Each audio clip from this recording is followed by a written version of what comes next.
महंगाई, बेरोजगारी, भ्रष्टाचार, इन सब सवालों को लेकर जनता मन बनाए बैठी है और सिर्फ बकवास और समाज को बांटने का एक प्रयास, इसके अलावा सरकार और कर क्या?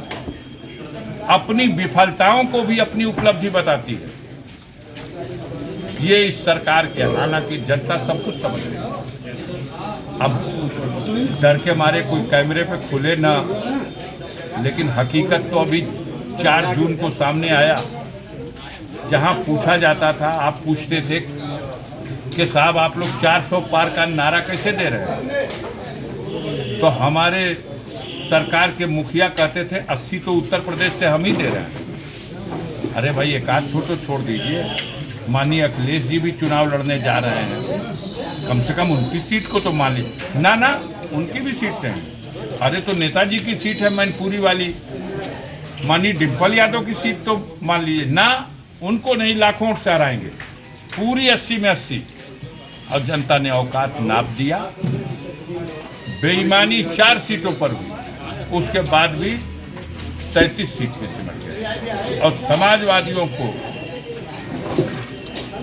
प्रदेश की जनता ने 37 सीटों तक पहुंचा दिया। सहयोगी दल को 6 सीटें और मिली और भारतीय जनता पार्टी भली भांति समझ चुकी है, क्योंकि रिक्त सीटों पर चुनाव सबके साथ ही यूपी में हो गया था, लेकिन डर था, खौफ था, इसलिए यूपी का चुनाव रोका गया। पूरे देश में जहां कहीं रिक्त सीटें थी वहां चुनाव हो गया, यूपी का रोक के रखा गया। माहौल कुछ बदले तब करेंगे, माहौल बनाने का प्रयास हुआ। बटोगे कटोगे का नारा दिया गया, माहौल फिर भी नहीं बिगड़ा, लेकिन उनके इस कोड वर्ड को, ये नारा सही बाराइश, ये कोड वर्ड है, ये नारा नहीं, कोड वर्ड है। बाराइश में जो हुआ उन अराजक तत्वों के लिए कोड वर्ड है कि आप जो कुछ करना है कर दो।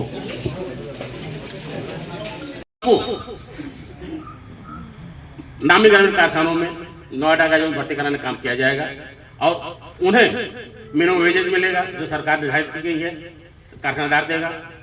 जहां भी वो रहेंगे नोएडा का जोन में, उनको आने जाने बस की सुविधा फ्री मिलेगी। एक टाइम में खाना मात्र 11 रुपये मिलेगा। कंपनी कम से कम उसको क्या बोलते हैं, उस रेट पे देगी, छूट वाले रेट पे। आने जाने बस की सुविधा मिलेगी। उनको अपने कमरा लेकर रहना पड़ेगा, आना यहाँ से जाने के लिए उन्हें खुद अपने किराए जाना पड़ेगा। ऐसा कोई भी, मैं सांसद जी और आपको विश्वास दिलाता हूँ, 500 नहीं, अगर 10,000 हमें मिल जाते हैं तो इनको एक ही अर्थ नहीं समय महीने 2 महीने 4 महीने अंतराल पे हम सबको नौकरी दिलाने काम करेंगे साथियों। हाँ, उसमें ये जरूर हम एक बात क्लियर करना चाहेंगे, जो कुछ कंफ्यूजन न हो आप लोगों माध्यम से, ये काम ऑपरेटर का है। इसमें इंजीनियर, डॉक्टर, MBA इनका जब हम नहीं दिलाने जा रहे हैं। ऑपरेटर में हाई स्कूल पास होगा उसका भी हो जाएगा, ITI होगा उसका भी होगा, और उन सबको मिनिमम वेज मिलेगा, वो टाइम में डबल पेमेंट मिलेगा, वो इसमें सब लिखा हुआ है। और बट रहा ये जो है हमारा टेम्पो प्रचार कर रहा है, पंपलेट जो है ले बांट रहा है। प्रचार ना, जब आदमी के विश्वास समझ में आ जाए ना, जी जी जी, घरवा खांच दी हम बता दें सांसद जी हम बता दें होना चाहिए लोगों को। अभी एक भ्रम होगा, सुनिए स्पष्ट कर दीजिए, काम मिली एगो इस संचय रही, तो अब वही कुल बात गाजियाबाद नोएडा में काम करने जाएं, एक लम सम ये रखिए कि अगर वो ITI है या कोई और टेक्निकल डिग्री है तो बात अलग है, नहीं तो एक जनरल 15,000 रुपया महीना भी अगर उसको वहाँ मिलेगा तो वो अपना कोठरी में रह के अपन खा के 2 पैसा बचा के घरे भेज सकते। सांसद मैं एक बात क्लियर करना चाहूँगा, गवर्नमेंट जो है तनख्वाह जो तय की हुई है, केमिकल यूनिट अलग तय की हुई है, कपड़ा की अलग तय की हुई है, इंजीनियरिंग यूनिट उनका अलग तय की हुई है, नेचर ऑफ जॉब मैन्युफैक्चरिंग के हिसाब से गवर्नमेंट का मिनिमम वेजेस तय हुआ है। ये कहना कि कहाँ किसको क्या मिलेगा उचित नहीं होगा, किस तरह कारखाने में जॉब लगेगा। हाँ, ये श्योर है कि मिनिमम वेज उन्हें गवर्नमेंट जो निर्धारित जरूर मिलेगा, चौने नहीं कटेगा। मिनिमम वेज भी क्या है, कुछ अंदाज? अब जैसे हाँ, हम जो बड़ी कंपनी की बात करना चाहता हूँ, लगभग 14,500 का तनख्वाह मिलेगा। 14,500 जी, 15,000 के आसपास अगर 14,500 जी हाँ जी। और नहीं तो आधा जात खूनी खड़ैया तो लौटानी का तुरंत टिकट करानी। हाँ, ओवर टाइम जब करेंगे, ओवर टाइम होता है। अध्यक्ष जी को और आप सभी लोगों को विश्वास करना चाहता हूँ कि यह काम जितना ही बड़ा जोखिम वाला होगा, हम उसको आप लोगों का आशीर्वाद से, आप लोगों के सहयोग से बखूबी करने का कार्य करेंगे। मैं ये बताना चाहूँगा, हम लोग जो पंपलेट दिए हैं उतना ही हम कार्य करेंगे, उतना हम लोग समाज में कहेंगे, इसके अलावा कोई शब्द नहीं कहेंगे, कोई कार्य नहीं करेंगे। ये ऑलरेडी छपा हुआ है और कल से आज आदरणीय सांसद ने शुभारंभ कर दिया है। हमारे प्रचार वहाँ पंपलेट साथ प्रचार कर रहे हैं। प्रत्येक दिन 8-9 प्रोग्राम हम लोग करेंगे, वहाँ पहुँचेंगे। विधायक जी के देख रेख में हम खुद होंगे। हमारे तमाम पदाधिकारी इस प्रोग्राम में सफल करने में बहुत मेहनत की है, वो भी बधाई पात्र हैं। सभी नेताओं का बहुत बहुत धन्यवाद भी करता हूं, क्योंकि उन्होंने इस सपने को जो हकीकत में बदलने का हम एक प्रयास किया और इसे जमीनी स्तर पर उतारने का काम किया। सबके मदद से ये कार्य हो पा रहा है, इसलिए मैं आप सभी को बहुत बहुत धन्यवाद करूंगा। और हमारे मीडिया के साथियों को मैं एक बार पुनः बोलूंगा कि आप लोग का बहुत बड़ा रोल होगा इसमें, कि ज़्यादा से ज़्यादा लोगों तक, हमारे नौजवानों तक यह सूचना पहुंचे, जिससे कि वह अपने उनको एक मौका मिले जो रोजगार का, उसे अपना पाए। पर पर्दा पड़ जाएगा कि नहीं पड़ जाएगा। आज सबसे बड़ा हिप्नोटिज्म यही है, पूरे मीडिया जगत पर कब्जा है। खबरें नहीं परोसी जाती। हमारे मीडिया के भाई हैं, देश कर रहा था, खबरें जुटा लेते हैं, लेकिन इनकी औकात कुछ भी नहीं है। औकात है उस एसी रूम में बैठे हुए उस एंकर की जहां खबरें पहुंचाई जाती हैं, उसकी बहुत होनहार हैं। तो एक बैट लेकर के, एक गेंद लेकर के बगीचा में चल जाते हैं।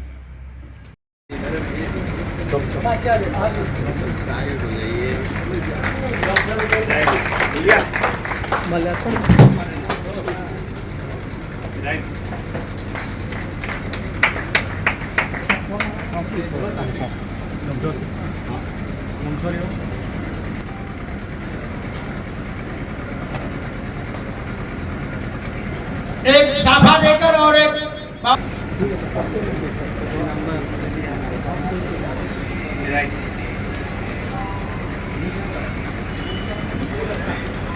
सवा टूट जाता तो फिर वही में जाकर मार लेते हैं, तो पीछा आड़ लेते।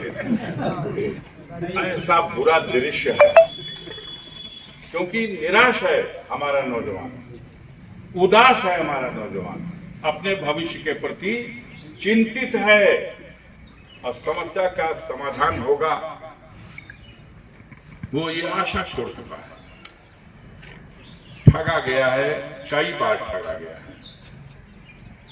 बीटीसी परीक्षा 30 लाख परीक्षार्थी, अभी ओकर रिजल्ट अइले नहीं है।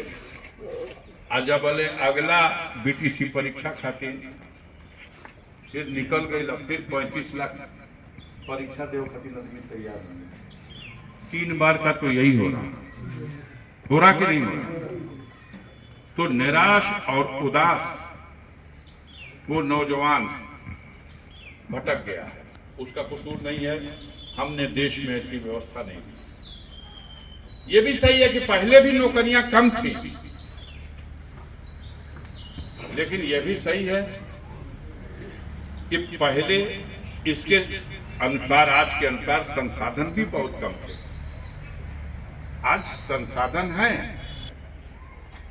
हम रोज तय करते हैं अपने कमरे में बैठ करके कि हर विभाग का तनख्वाह देश को सेवाएं दी, और उनके युवा सुपुत्र अंकित भारती जी, तो इन लोगों ने जो सपना देखा है, हमारी शुभकामना है कि वो सपना साकार हो और कुछ गरीब बेरोजगार नौजवानों का कल्याण हो। जोखिम है, बिल्कुल ठीक कहा हमारे जिला अध्यक्ष ने। ये इतना जटिल सवाल है कि एक तरफ सरकार विफल है इस विषय में, रोजगार देने में। अगर देखा जाए तो पिछले दिनों उत्तर प्रदेश में लखनऊ के राजधानी में एक बहुत बड़ा उद्योगपतियों को आमंत्रित किया गया और उनसे कहा गया, अगर आप अपने, तो कुछ दिनों पुरानी बात है, दिमाग पे जोर दीजिएगा तो याद आएगा। उनसे कहा गया कि आप इन्वेस्ट कीजिए इस प्रदेश में, एक अच्छा वातावरण हम इस प्रदेश में आपको देंगे, सरकार सहयोग करेगी, आपको लोन की भी व्यवस्था होगी, सब्सिडी भी देगी, जमीन मुहैया कराएगी, सुरक्षा प्रदान करेगी, हर तरह से योगदान करेगी और लाखों लाख करोड़ रुपए के इन्वेस्ट करने का एक प्रपोजल, एक लोगों का, कंपनियों का, बड़े बड़े उद्योगपतियों का, कारपोरेट घराने के लोगों का आया। बड़ी चहल पहल हुई। हमारे मीडिया के भाई हैं, ये लोग तो लगता था कि महीनों की खुराक मिली थी, रोज इसी विषय में लिखते थे, इस कंपनी ने इतना, इस कंपनी ने इतना, इस कंपनी ने इतना, ब्राजील ने इतना, साउथ अफ्रीका ने इतना, यूरोप के इन देशों ने इतना, वो कि बिल्कुल जैसे लगता था कि सपनों में हम लोग स्वर्ग में आ गए। उन्हीं दिनों हमारे देश का, बल्कि नंबर 1 का समाचार पत्र है द हिंदू, उसने एक समाचार प्रकाशित किया इस सेमिनार के 1 महीने के बाद कि जो भी बजट जिसका प्रस्ताव आया है, ने इतना, सिंघानिया ने इतना, अंबानी ने इतना, अडानी ने इतना, आपके गाजीपुर जनपद से भी इतना, हर जगह का प्रस्ताव गया। तो जब उस नक्शे पे देखा जाता था तो लगता था कि अब गाजीपुर और उत्तर प्रदेश नहीं, हम लोग आसपास के प्रांतों में भी रोजगार बांटने में सफल हो जाएंगे अगर इतना इन्वेस्ट होगा। बाद में द हिंदू ने खबर छापी कि जो प्रारूप तैयार किया गया है, प्रस्ताव आया है, उसका 90% भाग मात्र 5 स्थानों के लिए आया है, 5 जनपदों के लिए आया है। उत्तर प्रदेश तो 75 जिलों का है, लेकिन हम इन्वेस्ट करेंगे, हम बहुत बड़े उद्योगपति हैं, हम पैसा लगाएंगे, लेकिन यूपी के 5 जगह के लिए 90%, जितना प्रस्ताव आया था उसका 90% सिर्फ 5 स्थान पर। कहां? नंबर 1 पे गाजियाबाद, नंबर 2 पे आगरा और नंबर 3 पे अयोध्या, नंबर 4 पे काशी और नंबर 5 पर गोरखपुर। इन 5 जगहों पर कंपनियां तैयार थी इन्वेस्ट करने के लिए, हजारों नहीं लाखों करोड़। सरकार जमीन दे,